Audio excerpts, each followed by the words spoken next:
All right, guys, it's time to unlock the secrets of intermittent fasting. First of all, what is intermittent fasting? What does it have to do with keto diets? And how can it help you? And how do you do this? And what are the pitfalls?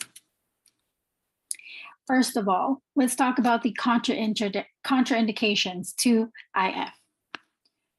People who are the following that I have listed below, 1 through 4, should not routinely intermittent fast. Pregnant or nursing mothers. There's a huge implication with hormones here, and so therefore intermittent fasting is not advisable. Diabetic patients, unless supervised by a doctor. Infants and children, because they're still growing, so they need all of the nutrients.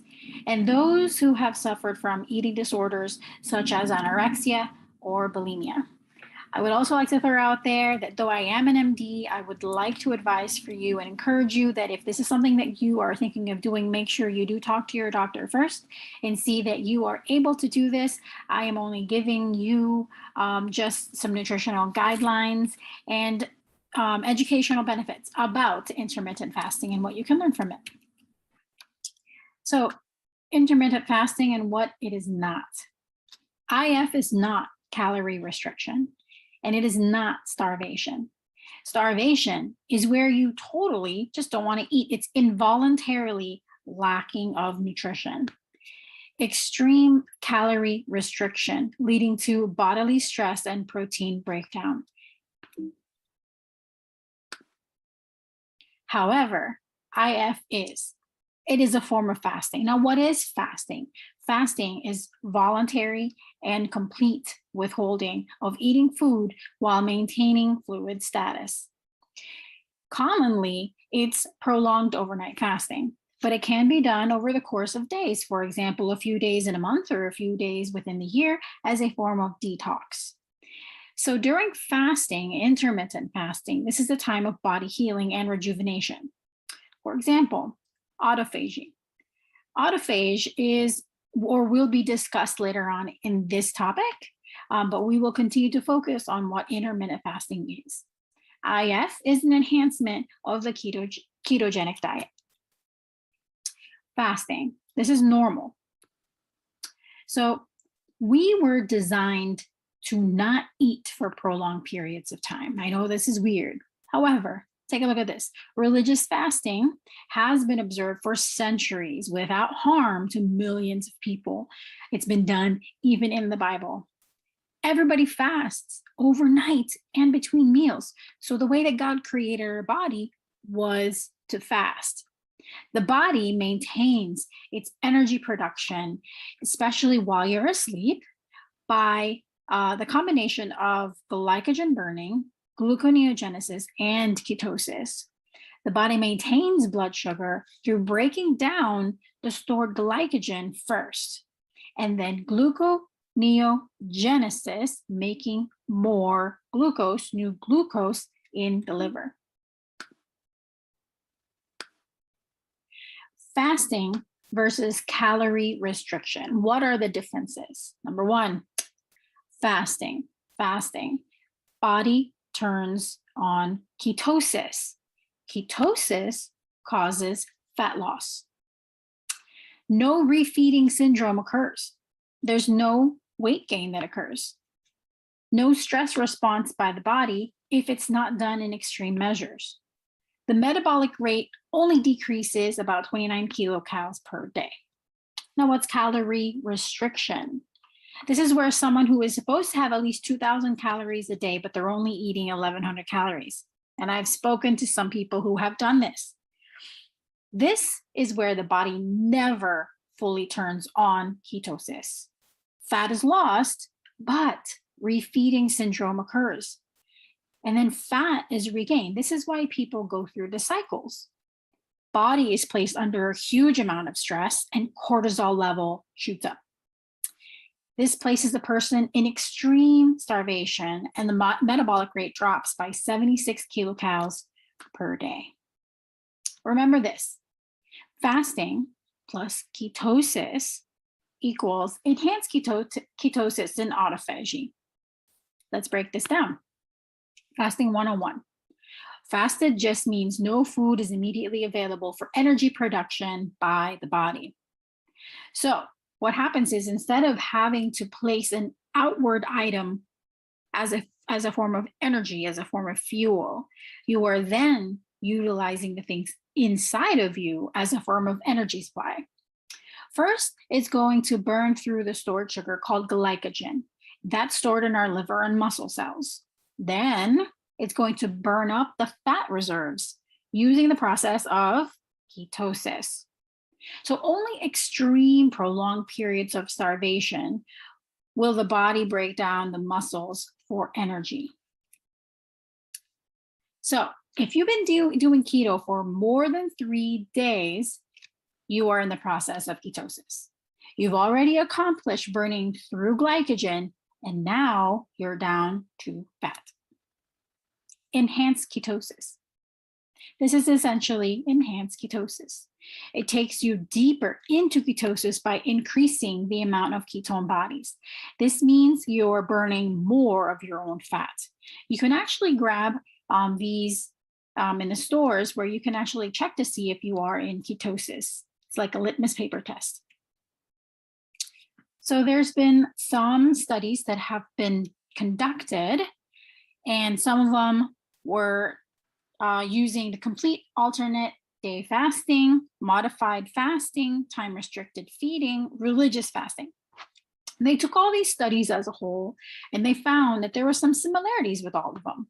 They found there was a decrease in insulin and blood sugar. That's why they say the ketosis is good for those who are diabetic, because it helps decrease insulin and blood sugar. But again, I would like to say that if this is you and you are looking into this, please, please, please speak to your doctor. They also found that it decreases the markers of inflammation. So intermittent fasting helps decrease inflammation. It decreased triglycerides and increased the good cholesterol, the HDL. And of course, overall, what everybody wants, it increased weight loss. It helped them as well stabilize their mood, and also the sensation of hunger was not as severe. Overall, there was no harm done to these test subjects. So this slide talks about how their circadian rhythm and intermittent fasting helps centralize and make sure that everything is in balance. And over here on the very far right, when everything is pretty much balanced out, utilizing intermittent fasting, it helps these metabolic disorders, obesity, type 2 diabetes, cancer, and cardiovascular disease. So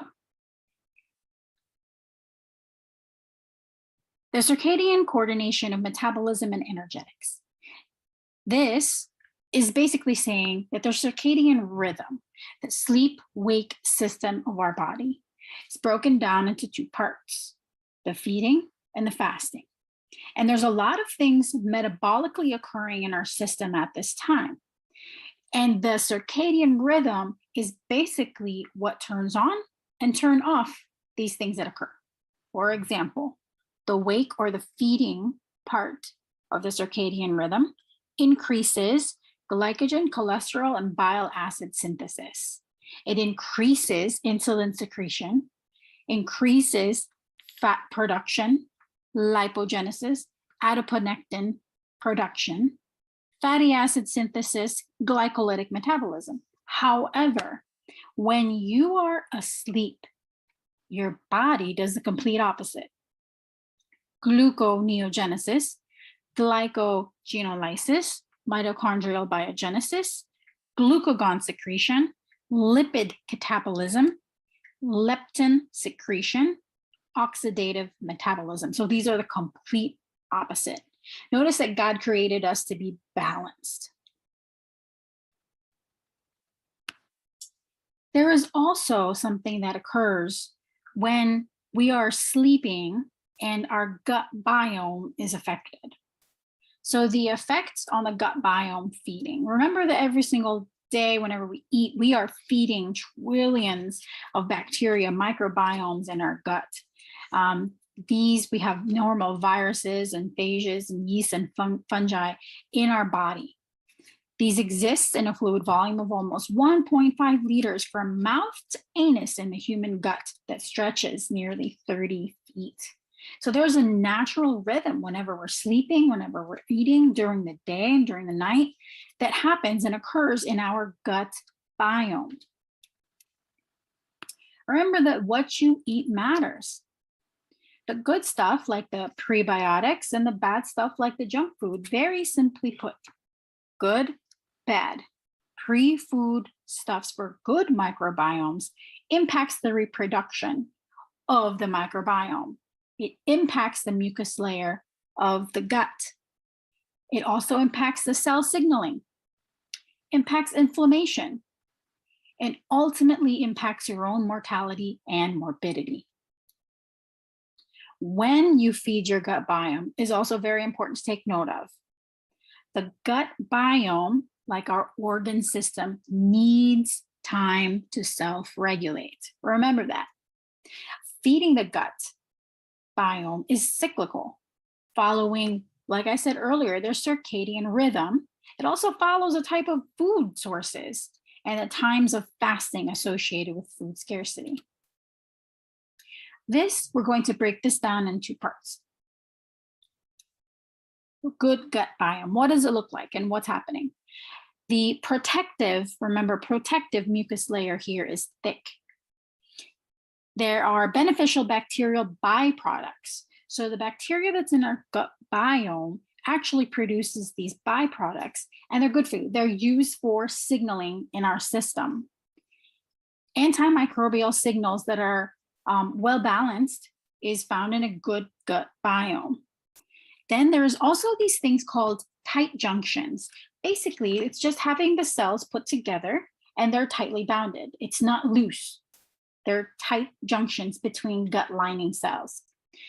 Robust, normal human immune system function, that all plays in together with the cell signaling from the microbiomes to the cellular receptors that are located in your cells of the gut. What is an unhealthy gut biome? Everything that is thrown out of proportion. There is a thinner gut mucus layer. The bacteria is overgrown. There's too much in your system. Then those tight junctions that I was talking about, it has a gap right here. I've enlarged this picture to show you that there's a gap, whereas before it was nicely tight here. Second one is there's a gap. Okay, so that just allows the bacteria to come in and goes into our system, creating fever and everything else, bacteremia, and that increases inflammation. So there's an imbalance now. There's an immune imbalance. There's a food metabolism imbalance and cell signaling imbalance as well. And what happens with that? It leads to those metabolic disorders. Remember that nearly 80% of all basic biologic papers have actually been talking about this health of the gut biome since 1977. However, a lot of the medical community doesn't like to talk about this because we talk a lot about pharmaceuticals more often. There have been numerous studies that have reported that these certain diseases here, obesity, diabetes, liver diseases, cancer, neurodegenerative diseases, autoimmune diseases, the neurodegenerative diseases is, for example, Alzheimer's. There is a connection between those diseases and the gut microbiota, or the health of your gut.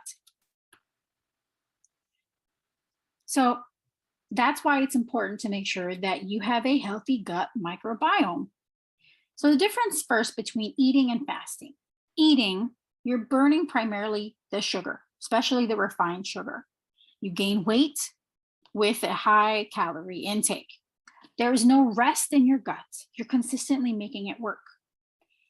And it also may proliferate in the wrong gut flora, the wrong type of bacteria.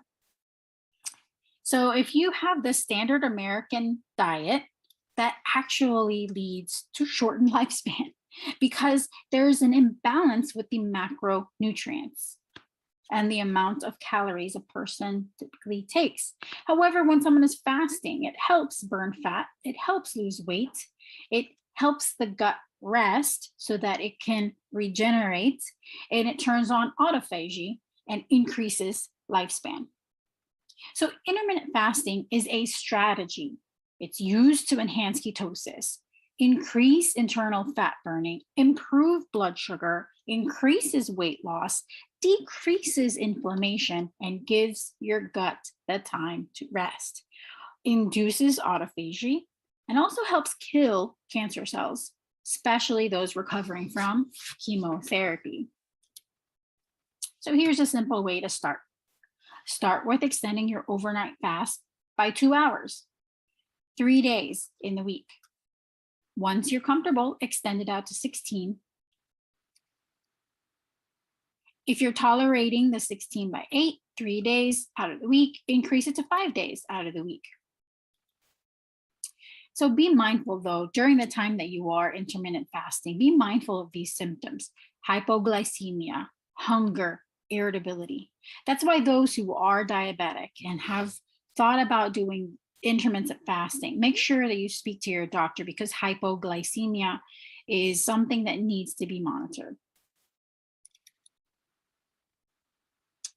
So it's a biochemical shift here. We're talking about regulating the circadian rhythm, talks about our metabolism. Again, it's exactly like the ketogenic diet to turn on fat burning. But the difference is you're giving your gut the ability to rest and turning on autophagy. So what is autophagy? So there's this Japanese scientist, and he discovered the autophagosome. These are basically like trash bags that collect cellular debris, and then they bring them to lysosomes, and then the lysosomes are basically the trash cans, and they break them down. So autophagosomes are utilized in the process of autophagy. They become really big when they're hungry and then stressed, and then they want to eat all of these cellular debris that are in our body. Okay, so inside of these things, there's enzymes, there's chemicals that breaks it down so that our cells can be rejuvenated. Autophagy is when strong cells do the internal cleanup and weak cells are induced to die. That's why it's auto, because it's our body and it does it on its own. When cells don't have adequate time to clean up or die off, chronic diseases occur. That's why a lot of times when you've heard me say, there's chronic inflammation, we're in a state of chronic inflammation, it's because we're not allowing ourselves to rest. And a lot of the chronic inflammation can occur from heart disease, diabetes. And the most commonly researched chronic diseases are Alzheimer's and type 2 diabetes. So there's chronic inflammation. Autophagy is also protective against infection and cancer. So conclusion, it is to your benefit to not eat. Intermittent fasting by extending over the overnight fast while you're sleeping is easy and effective without adverse effects. Intermittent fasting, again, enhances ketosis with the benefit of autophagy as a cellular mechanism of rejuvenation. Fasting is linked to longevity. And that is all that I have for you guys today regarding IF. I hope that this has helped you or also given you more enlightenment about intermittent fasting. Again, those that I mentioned earlier that may be pregnant or wanting to get pregnant and have diabetes, please seek medical advice from your doctor so that they can also monitor you during this time. It is not advised, especially for those who have eating disorders, anemia, bulimia, not to do this. So make sure that you do seek out your doctor first and make sure that they are also informed of these decisions that you are making. And if you have any questions for me, you can always leave it in the comment box below or message us. And remember, here at Iron Sharpens Iron, we always like to say, make moves, not excuses.